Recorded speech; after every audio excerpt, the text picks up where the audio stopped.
রাত 3:30টার দিকে এক মহিলা আমারে ফোন দিয়ে বলে, হ্যালো তুমি কে? সোহেল। আমি বললাম না হুজুর মানুষ। কয় ঢং করো না, রাত চলে গেলে আফসোস করবা। ও কি তাহাজ্জুদ পড়ার জন্য ডাকতেছে? একটা মহিলার কণ্ঠ পাইলে তুমি আমি পাগল হয়ে যায়। যুবকরে সারা রাত ইউটিউব ইন্টারনেট ঘাটাঘাটি করে, ইমো মেসেঞ্জারে বান্ধবীর সাথে কথা বলার জন্য পাগল পারা হয়ে যায়। কথা কয় না কেন? এই বসো। যুবকেরা এরকম মোবাইল আছে না? না তুমি যার লাগিয়া এমবি ভর তার তো বাটন ফোন। তুমি যার লাগিয়া এমবি ভর তার তো বাটন ফোন। কেমন করে বুঝবে রে সে, কেমন করে বুঝবে রে সে ডিজিটাল তোর মন। তুমি যার লাগিয়া এমবি ভর তার তো বাটন ফোন। এইবার কিপ্তিকে একটা খুশি মারলেন, এক খুশিতে কিপ্তি দুনিয়ার থেকে ডিলেট। ইন্না লিল্লাহি ওয়া ইন্না ইলাইহি রাজিউন। মুসা নবীর এক খুশিতে কিপ্তিটা মারা গেল। এইবার ফিরাউনের দরবারে হয়ে গেল মার্ডারের মামলা। আল্লাহ ডেকে বলে, মুসা রে আর থাকা যাবে না, মাদাইনের দিকে রওনা করো। আল্লাহর পয়গাম্বর মুসা আলাইহিস সালাম এইবার মাদাইনের দিকে রওনা করলেন। ওখানে যায় অনেক ঘটনা আছে বাজান, আর আমি বলবো না, সংক্ষিপ্ত করে একটু বলে দেওয়া যায়। শোয়েব আলাইহিস সালামের 2টা মেয়ের সাথে দেখা হয়ে গেল। ওই যে পানি খাওয়ানোর ঘটনা আপনারা অনেকেই জানেন। এইবার শোয়েব আলাইহিস সালামের 2টা মেয়ের সাথে তার বাড়িতে গেলেন। যায় বলে, আব্বা আমাদের বাড়িতে একটা কাজের মানুষ দরকার। এই ছেলে দেহে অনেক শক্তি, এই ছেলেটাকে রাখাল হিসাবে আপনি নিতে পারেন। আর ছেলেটা এতই ভদ্র, আমরা 2টা বোন কয়েকটা ঘন্টা কাটাইয়া দিলাম। একবারের জন্য চোখ দুটা দিয়ে তাকাইয়া আমাদের চেহারার দিকে তাকায় না। ছেলেটা বড় লাজুক। মারহাবা কোন? নবীরা লাজুক না হয় পারে? আর আমরা কালো হোক ফর্সা হোক, রাস্তা দিয়ে যে একটা মেয়ে মানুষ যায় দেখি, কথা কয় না, দেখাই লাগবি, এরকম আছে না? না, চোখকে হেফাজত করেন, কন্ট্রোল করেন। আল্লাহ বোঝার তৌফিক দান করেন। জোরে বলেন আমিন। আল্লাহ লম্বা করবো না। 8 থেকে 10 বছর থাকলেন বাজান গো আমার। শোয়েব আলাইহিস সালাম মুসা নবীর সাথে তার বড় মেয়ে সফুরের বিবাহের ব্যবস্থা করলেন। বিবাহের ব্যবস্থা করার পরে 8-10 বছর থাকলেন শ্বশুর বাড়িতে ঘর জামাই। এলাকায় যদি কেউ ঘর জামাই থাকে বুঝবেন নবী মুসা আলাইহিস সালামের সুন্নত পালন করতেছে, অবহেলা করার কোনো সুযোগ নাই। 8-10 বছর পরে আল্লাহ ডেকে বলে, মুসা আর কতদিন থাকবে শ্বশুর বাড়ি মধুর হারি? এইবার ঘাটটি গুট্টি গোছাও, স্ত্রীকে সঙ্গে নাও, মিশরের দিকে রওনা করো। আল্লাহর পয়গাম্বর শ্বশুরের দেওয়া লাঠিনে স্ত্রীকে সঙ্গে নিয়া টানটকলা গাট্টি গুষ্টি সব গোছাইয়া পয়গাম্বর যখন তুর পর্বতে গেলেন। এখানে কিছু ঘটনা আছে, আমি আর বাড়াতে চাই না। আল্লাহ পাক তখন তুর পর্বতে মুসা আলাইহিস সালামকে নবুয়ত দান করে আমার আল্লাহ বলেন, ওয়ামা তিলকা বিয়ামিনিকা ইয়া মুসা। আল্লাহ ডেকে বলে, মুসা রে তোমার ডান হাতে ওইটা কি?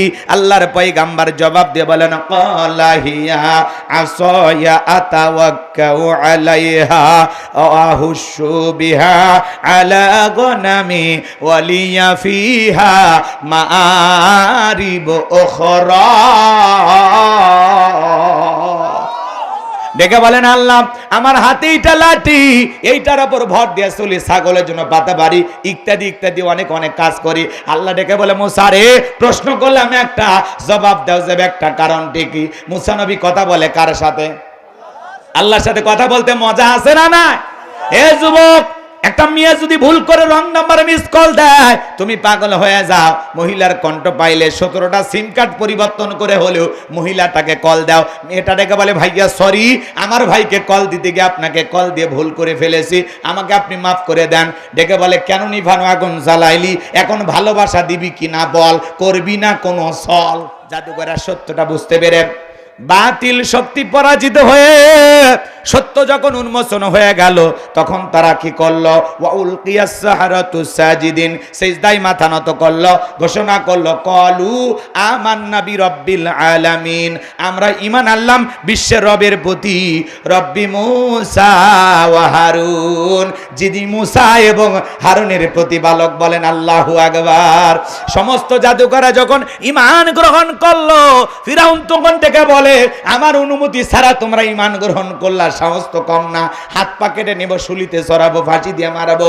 নতুন ইমানদার যারা কালেমা পড়ে এই মাত্র মুসলমান হয়ে গেল, ওরা তখন ডেকে বলে ফিরাউন রে, তোর মতো জালেমের চামচামি করে মরার চাইতে ইমান গ্রহণ করে মরাই ভালো। তোর মতো জালেমের পক্ষে থেকে মরবো কেন? হাত পা কেটে নেওয়ার ভয় দেখাস?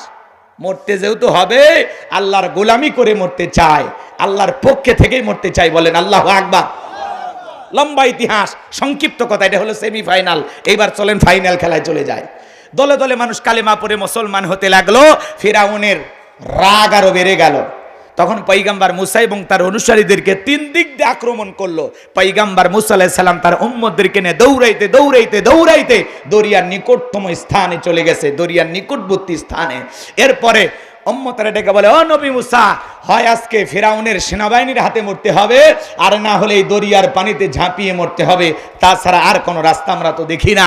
মুসা আলাইহিস সালাম ডেকে বলে, আমার উম্মতেরা ভয় পেও না, ঘাবড়াইও না, এখানে শুধু আমরাই নাই, আমাদের সাথে আর একজন আছেন। তিনি কে? আরো জোরে বলেন, তিনি কে?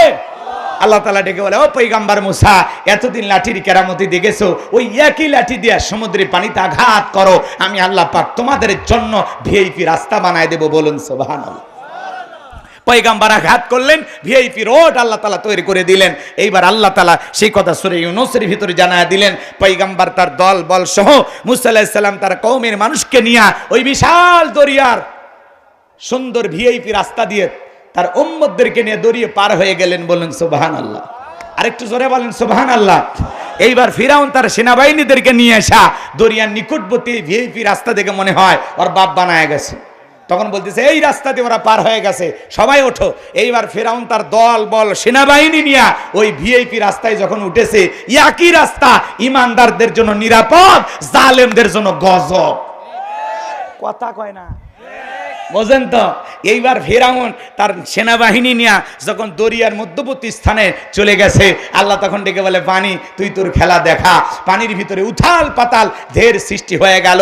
বাজান গো আমার, সমস্ত ঢের ফিরাউনের জেলা চামুন্ডা যা ছিল, সেনাবাহিনী যা ছিল, পানি খাইয়া সুবে মরিয়া সব শেষ, একটাও বেঁচে নাই। শুধু একজন বেঁচে আছে, বড়টা, ওইটার নাম কি? কথা কয় না। ফিরাউন মরার আগে কি নাটক করতেছে জানেন? আল্লাহকে ডেকে বলতেছেন, ক্বালা আমানতু আন্নাহু লা ইলাহা ইল্লাল্লাযী আমানাত বিহি বানু ইসরাঈলা ওয়া আনা মিনাল মুসলিমিন। ডেকে বলে, আল্লাহ আমি ঈমান আনলাম, তুমি ছাড়া কোনো মাবুদ নাই। বনি ইসরাইল যে আল্লাহর প্রতি ঈমান এনেছে, আমিও সে আল্লাহর প্রতি ঈমান আনলাম। ওয়া আনা মিনাল মুসলিমিন, আল্লাহ আমি মুসলমান হয়েছি, আত্মসমর্পণ করেছি। আর সুবাইও না, মরার আগে ফিরাউন মুসলমান হয়েছে। কথা কয় না কে? আল্লাহকে বলতেছে, ওয়া আনা মিনাল মুসলিমিন, আল্লাহ আমি মুসলমান হয়ে গেছি, আর সুবাইও না, আত্মসমর্পণ করেছি। আড্ডু বাসনা আল্লাহ। বলেন তো, ফিরাউন যদি ওই সময় মুসলমান হয়, আপনার আমার মুসলমান হয়ে দাম আছে? কথা কয় না ভাই, দাম আছে? আল্লাহ তখন কি জবাব দিয়েছিলেন বলেন? জানেন? আল্লাহ তাআলা বলতেছেন, আল আনা ওয়াকাদ আসাইতা ক্বাবলু ওয়া কুনতা মিনাল মুফসিদিন। আমার আল্লাহ ডেকে বলে, এখন ঈমান আনছো, এখন এর আগে কি করেছো? ক্ষমতার দাপটে নাফরমানি করেছো, বিশৃঙ্খলা সৃষ্টি করেছো, ক্ষমতার দাম্ভিকতায় অহংকারে ঘরের বিবিকে পর্যন্ত হত্যা করেছো, বাড়ির দাসীকে গরম তেলে চোবাইয়া মারছো, আজকে নবী এবং তার উম্মতদেরকে মারার জন্য আক্রমণ করেছো, ক্ষমতার দাম্ভিকতায় ক্ষমতার চেয়ারে বসে 40 বছর শিক্ষা ব্যবস্থা বন্ধ করে রেখেছো, ঘরে ঘরে তোর চেহারার আকৃতিতে মূর্তি ঢোকায়া দিয়েছো। ফিরাউন রে, তোর পাপের 16 কলা পূর্ণ হয়ে গেছে, আজকে তোর জীবনের খেল খতম, আজকে তোর জীবনের ফাইনাল খেলা। তবে মরার আগে শোন, আমি আল্লাহ তোর ঈমান নিলাম না, তোর জানটাও ভিক্ষা দিলাম না।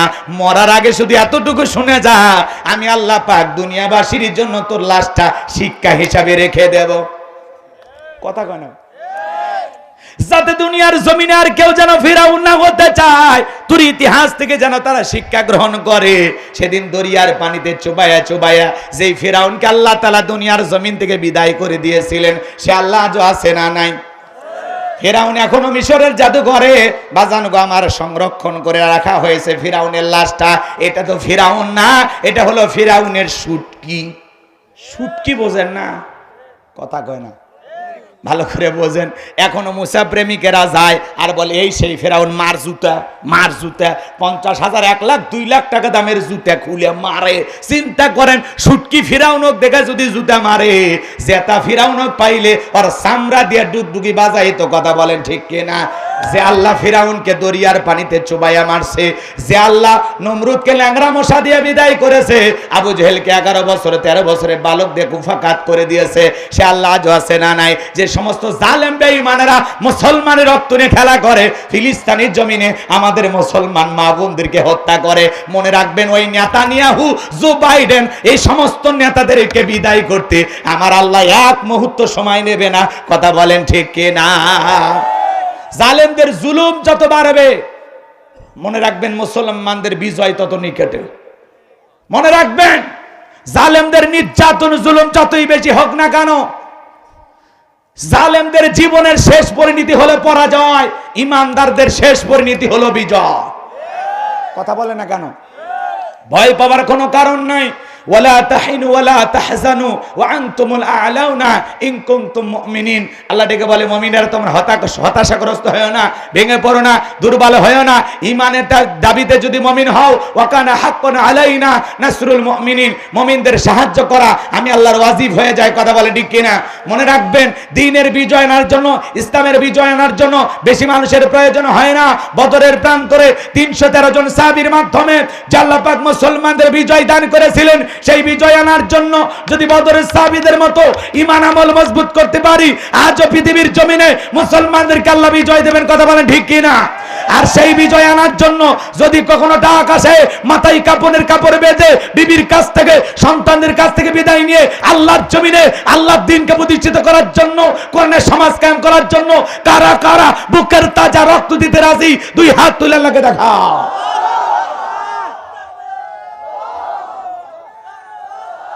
লিল্লাহে তাকবীর, লিল্লাহে তাকবীর। আল্লাহ আমাদের জান মাল সব তার দ্বীনের জন্য কবুল করুন। জোরে বলুন আমিন। ওয়া আখিরি দাওয়ানা আনিল হামদুলিল্লাহি রাব্বিল আলামিন। সকলে দরুদ ইব্রাহিম পড়ুন। আল্লাহুম্মা সাল্লি আলা মুহাম্মদ ওয়া আলা আলি মুহাম্মদ কামা সাল্লাইতা আলা ইব্রাহিম ওয়া আলা আলি ইব্রাহিম ইন্নাকা হামিদুম মাজিদ। আল্লাহুম্মা বারিক আলা মুহাম্মদ ওয়া আলা আলি মুহাম্মদ কামা